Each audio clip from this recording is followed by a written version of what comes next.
La cérémonie de remise des prix de la première édition de Dictée Habib Ould Mahfoud a été clôturée par Tahla Minta Abdallahi, veuve du défunt. La Commission des affaires économiques de l'Assemblée nationale a consacré la séance qu'elle a tenue ce lundi à la discussion de projets de loi portant sur des conventions de financement destinées au développement et de l'énergie électrique dans notre pays. Les Mourabitounes de football sont depuis samedi en Espagne où ils effectueront un stage de 10 jours en perspective du match contre le Cameroun le 3 juin à Nouakchott.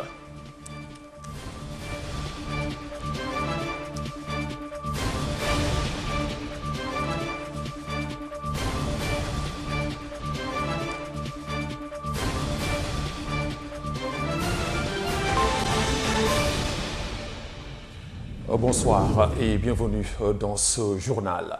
Le premier sommet mondial de l'action humanitaire a été ouvert ce lundi à Istanbul, en Turquie, par un appel lancé par le secrétaire général des Nations Unies, M.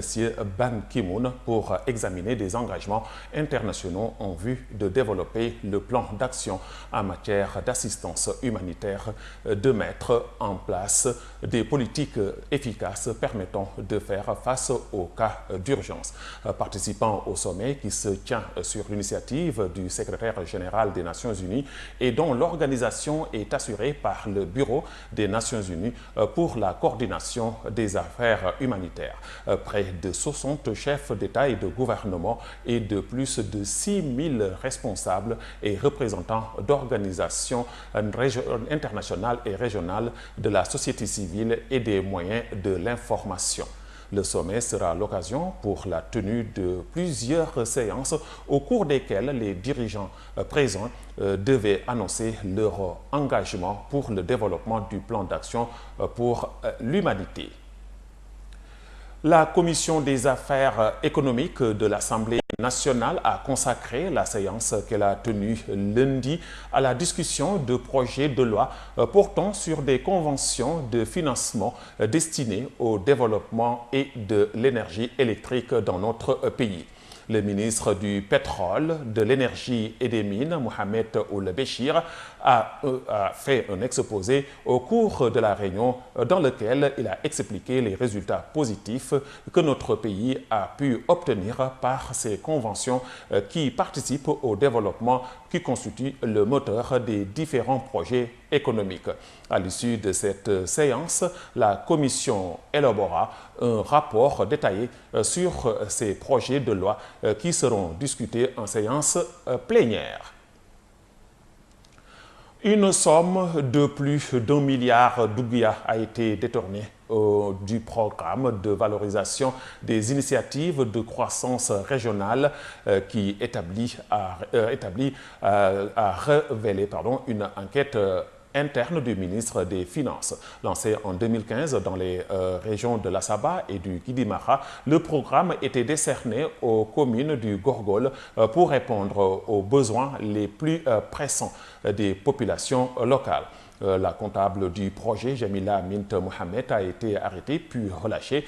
Elle aurait reconnu aux enquêteurs avoir détourné 700 millions d'ouguiya et on aurait remboursé 200 millions. En revanche, Jamila Mint Mohamed aurait nié les 400 millions restants de la somme détournée. Le collège des délégués du personnel de Kinross Tazias Mauritanie dénonce une décision unilatérale de leur direction générale de réduire le coût de la main-d'œuvre. Des modifications de cette ampleur et de cette taille ne sauraient être le fruit d'une décision unilatérale consensuelle entre employeurs et employés, a déclaré le collège des délégués dans un communiqué. Selon le communiqué, le coût de la main-d'œuvre est de 9% du coût global de la production. C'est dire que son impact sur l'opération et vraisemblablement, ceci dit, aurait été plus judicieux de jouer sur la masse salariale absorbée par les expatriés qui représentaient à elles seules près de 43 millions de dollars américains pour 130 employés, dont 6 percevront chacun entre 30 000 et 80 000 ouguiya. Si la société est sérieuse dans sa volonté de réduire les coûts, elle doit jouer sur d'autres rubriques et notamment la gestion des stocks, la politique d'approvisionnement et les rapports avec les fournisseurs. La direction de Kinross Tazias Mauritanie avait adressé une note interne aux employés en date du 17 mai 2016, rassurant que les changements annoncés auront seulement un impact limité sur le système de rémunération collective. La cérémonie de remise des prix de la première édition de dictée Habib Ould Mahfoud a eu lieu à Nouakchott le 22 mai à Nouakchott par la présidente de la fondation Habib Ould Mahfoud, Tahla Mint Abdallahi, veuve de Mahfoud, et les amis du célèbre chroniqueur, ainsi que des représentants des établissements scolaires étaient présents à ce grand rendez-vous. Mansour Tourad pour plus de précisions. 11 prix ont été distribués, dont 5 pour le fondamental, 5 pour le secondaire et le prix de la ponctualité, après le mot de bienvenue de Hindou Mint Aynina, ex-ministre de la Culture. Les élèves d'une dizaine d'établissements scolaires publics et privés ont pris part à la dictée. Le Centre de renforcement de l'enseignement des langues et l'École nationale supérieure ont appuyé son organisation. Les représentants de l'établissement ont reçu des attestations de la fondation Habib Ould Mahfoud. L'école privée El Mourad ont offert 2 inscriptions gratuites pour l'année scolaire 2016-2017 à 2 élèves issus d'une famille économiquement faible. Et la fondation Habib Ould Mahfoud et ses compagnons ont eux aussi offert 2 inscriptions et prises en charge à 2 apprenants. Autre temps fort de cette cérémonie, la chanson hommage à Habib de Ma'louma Mint Meida. La musicienne dans la pénombre éclairée d'une bougie face à un portrait de Habib a fait couler quelques larmes dans la salle. La cérémonie a été ponctuée de lectures de certaines chroniques de Habib, l'événement politique majeur en Mauritanie et le remaniement ministériel. Tout le temps, on a en tête le remaniement. Et quand le remaniement n'arrive pas, qu'à cela ne tienne, nos fins analyses trouvent toujours la raison du pourquoi, du comment et se mettent à raisonner de plus belle sur le remaniement imminent qui suivra celui qui n'a pas eu lieu. Après lecture, on comprend mieux le sens de l'ouvrage recueilli des Mauritanides de Habib. Ce titre est chronique du temps qui ne passe pas, qui ne passe hélas pas. La relation entre la Mauritanie et l'Algérie sont revenues à la normale après 13 mois de mésentente, rapporte le journal algérien Chourouh. Nouakchott et Alger avaient procédé à des expulsions réciproques de diplomates. Dans ce contexte de normalisation, Isselkou Izidbi, ministre mauritanien des Affaires étrangères et de la coopération, est attendu mardi à Alger en sa qualité d'envoyé spécial du président mauritanien Mohamed Ould Abdelaziz auprès de son homologue Abdelaziz Bouteflika.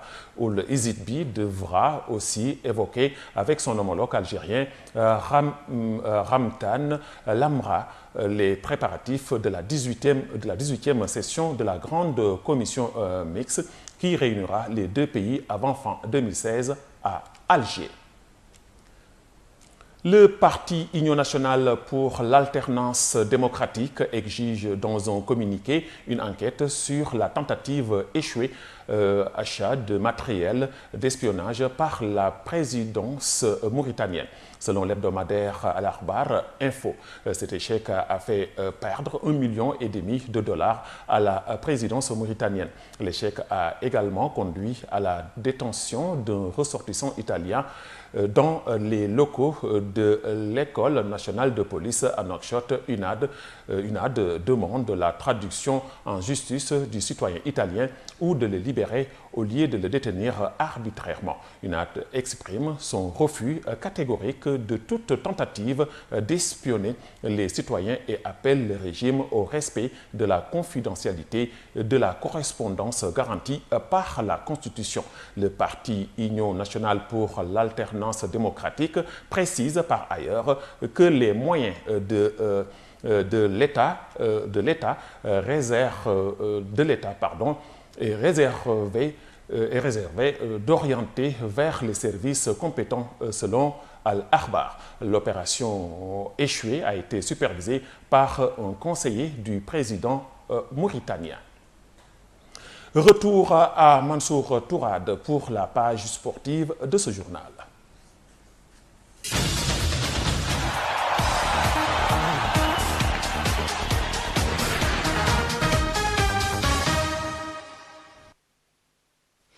Les Morabitoun sont arrivés en Espagne ce samedi où ils effectueront un stage de 10 jours du 21 au 30 mai en perspective du match contre le Cameroun le 3 juin à Nouakchott dans le cadre de la 5e journée des éliminatoires de la CAN 2017. La délégation mauritanienne conduite par Massa Diarra et Cheikhani Mouloud, respectivement président et vice-président de la commission des équipes nationales, a foulé le talak de l'aéroport de Barcelone dans les environs de 18h heure locale en provenance de Nouakchott.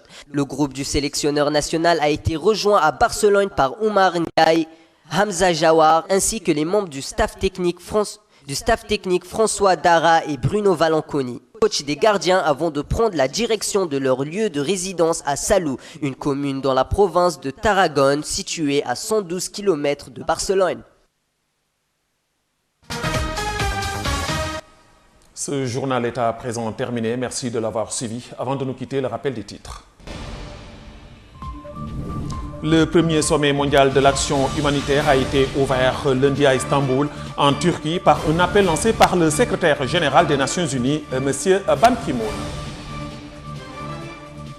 La cérémonie de remise des prix de la première édition de Dictée à Habib Ould Mahfoud a été clôturée par Tahla Minta Abdallahi, veuve du défunt. La Commission des affaires économiques de l'Assemblée nationale a consacré la séance qu'elle a tenue lundi à la discussion de projets de loi portant sur des conventions de financement destinées au développement et de l'énergie électrique dans notre pays. Les Morabitoun de football sont depuis samedi en Espagne où ils effectueront un stage de 10 jours en perspective du match contre le Cameroun le 3 juin à Nouakchott.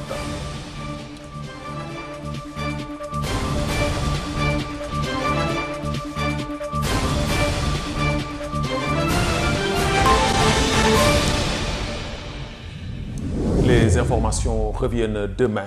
Inch'Allah, j'aurai le plaisir de vous le présenter. Bonsoir.